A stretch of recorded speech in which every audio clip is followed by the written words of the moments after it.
oye! Haya, punga mkono kwa waziri wa vijana.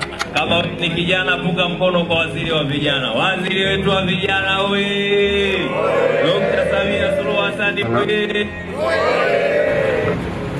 Ndugu Mheshimiwa Waziri mwenye dhamana ya sisi vijana, kwanza kabisa tunakukaribisha wilaya ya Songwe. Wilaya tulivu, wilaya sikivu, wenye vijana makini. Vijana tuyajenge! Vijana tuyajenge! Kwanza kabisa kumshukuru Mwenyezi Mungu ambaye ametufikisha hapa Songwe, na tumekuwa na wakati mzuri tangu tumefika, lakini kwa namna ya kipekee sana tupeleke shukrani zetu kwa Mheshimiwa Rais ambaye kwa mara ya kwanza katika historia ya nchi yetu ameamua kutuundia wizara inayoshughulika na masuala yetu sisi kama vijana. Tumpigie makofi Mheshimiwa Rais. Hiyo haijawahi kutokea tangu kuumbwa kwa nchi ya Tanzania. Na kwa nini imekuwa hivyo? Kwa sababu Mheshimiwa Rais ni champion. Anataka kuona masuala ya vijana yanapewa kipaumbele. Na katika hilo ameniamini mimi kwa niaba yenu, ili yale anayoyawaza, maono yake alionayo aweze kuyatekeleza kupitia wizara hii. Na ndio maana kaniagiza, nenda kawasikilize vijana, wanataka nini, wanasema nini, wafanyiwe nini, mambo gani hayako sawa, ili tuyaweke sawa sawa, ili mradi tu kijana wa Kitanzania aweze kutimiza ndoto zake.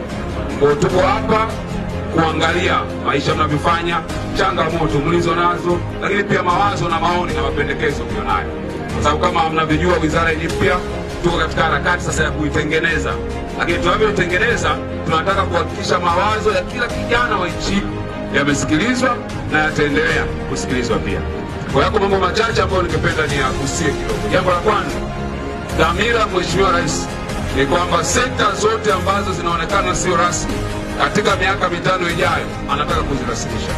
Na sekta mojawapo ni sekta ya bodaboda. Kwa watu wanaofanya bodaboda, watu wanaoendesha maguta, watu wanaoendesha bajaji. Katika ilani ambayo amepita kinadi katika nchi yote ya Tanzania, amesema hii sekta anataka kuirasimisha. Na hiyo ameweka katika yale mambo 13 ya siku 100 za kwanza. Kwa ndani ya siku 100 za kwanza utaanza mchakato wa kurasimisha rasmi sekta mbalimbali ikiwemo sekta hii ya bodaboda. Na ikisha rasimishwa, yale ambayo yameongelewa sasa yanakuwa ni marahisi. Maana yake mtaingia katika utaratibu wa hifadhi ya jamii, mtaingia pia katika taratibu wa kuweza kupata bima za afya kama ambavyo ameelekeza Mheshimiwa Rais. Kwa nini anafanya hivyo? Anaamini kundi la vijana ndio kundi kubwa katika nchi na ndio nguvu kazi kubwa tulionayo, na yeye maono yake anasema atakapomaliza nafasi yake ya kuwa rais wa nchi, anataka awaache vijana wa nchi wakiwa katika mazingira mazuri ya ajira, mazingira mazuri ya mitaji, lakini mifumo ya kibiashara ambayo itakuwa haina vikwazo kwa wao kutimiza ndoto zao. Kwa hiyo hayo ndio mambo ambayo anataka kuyafanya pia kupitia katika wizara hii.